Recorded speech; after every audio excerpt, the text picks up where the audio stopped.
Good evening, ladies and gentlemen. I'm Captain Sky Martin. I'm Captain Greg Carroll. And we studied the effects of situational crisis communication theory on the Marines' reputation following the Marines United crisis.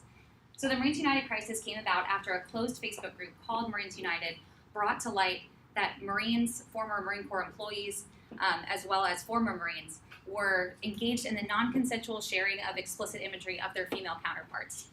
And not surprisingly, this sparked outrage on social media as well as garnering national and international media attention.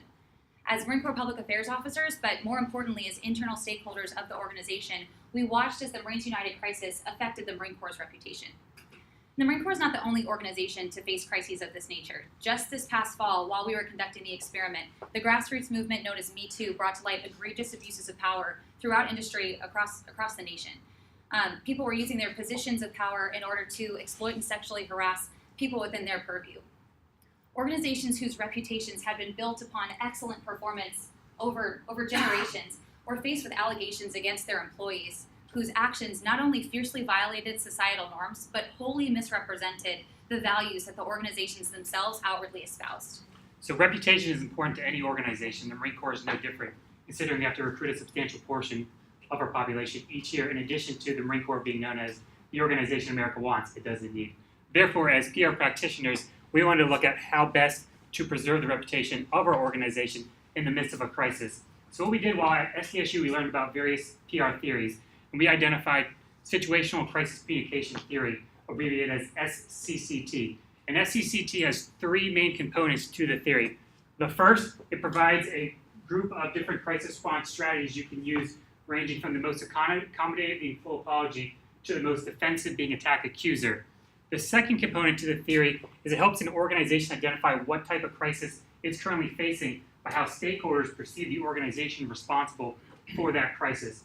And the third component to the theory is it provides a system of matching the type of crisis response strategies available to the type of crisis the organization is facing. So once we understood the PR theory SCCT, we then implemented that into a post-test only experiment. The post-test only experiment involves approximately 700 participants, and the participants we use are within the age group the Marine Corps would recruit from, about to a 97.2 percentile, so ranging from ages 17 to about 27 years old.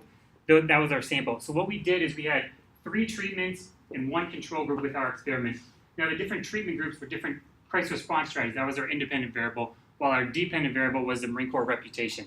So when looking at our 3 treatments, we used the most accommodative being full apology, the most defensive being attack accuser, and what we deem the most appropriate for Marines United, the corrective action. We also think that's also what the Marine Corps implemented when dealing with Marines United. So once we had our three treatments in our control group, we then operationalized that within a neutral AP article. Now what happened is a Marine Corps spokesperson, we didn't give a name, rank, or gender, that way there was no covariates involved, but a Marine Corps spokesperson would say one of the crisis response strategies within the article that they would read. Now, it's a neutral article, so the only variation between the treatment groups was the actual crisis response strategy. Now, for our control group, there was no response from the Marine Corps, no spokesperson within the actual article. So individuals would read the article with the various crisis response strategies. Following the article, their exposure, they would then take a post-test questionnaire consisting of a total of 3 scales for a total of 12 items on a 5-point Likert scale, 1 being strongly disagree, 5 being strongly agree. And the 3 scales we used, the first one being the Coombs and Hollidays organizational reputation scale, the second one being the crisis responsibility, and the third one being personal control. The first scale allowed us to monitor the impact of reputation of the Marine Corps with the various crisis response strategies. The second and third scale enabled us to monitor the impact of how stakeholders perceive the organization, i.e. the Marine Corps responsible for Marines United, as well as the validity of using corrective action as the most appropriate crisis response strategy. All 3 scales did produce statistically significant results and exceeded the Cronbach alpha required of 0.70. Our method, as Greg described, was designed to answer 2 research questions. The first question asked, does using the appropriate crisis response strategy do more to maintain organizational reputation than using the inappropriate strategy? And our second research question built off of this first question and asked, does using the appropriate crisis response strategy do more to maintain organizational reputation than saying nothing at all? And ANOVA revealed main effects showing statistically significant differences between groups. A Tukey post hoc test revealed statistically significant differences in organizational reputation. The corrective action crisis response strategy did the most to maintain organizational reputation when compared to the control, closely followed by the full apology crisis response strategy. The attack accuser crisis response strategy did the most harm to organizational reputation, more so than saying nothing at all. We did not find any statistical significant differences between our full apology and our corrective action crisis response strategies when they were compared to each other. Two findings that really helped us in the further analysis of our results was that regardless of what cell our subjects were put into, it did not affect how they perceived the Marine Corps' responsibility for Marines United. We also found that prior awareness of the Marines United incident did not affect how people viewed the Marine Corps' organizational reputation later on down the line.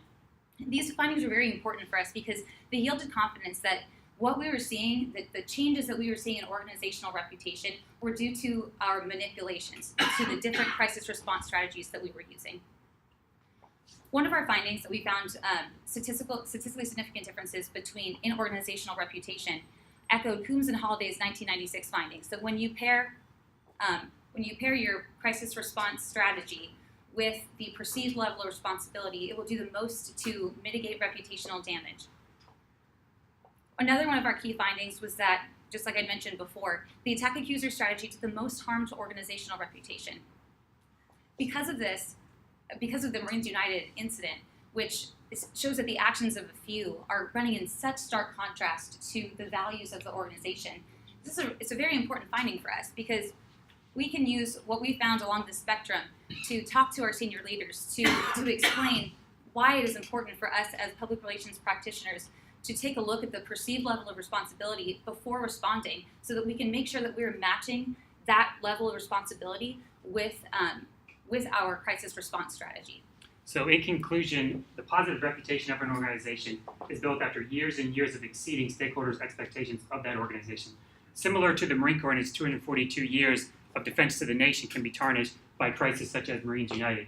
Therefore, as PR practitioners, we know that leadership is going to look towards us in the midst of a crisis then more than ever. So we think that by using this experiment and applying PR theory to practice, we would have gained some very valuable lessons learned to be used later in our careers.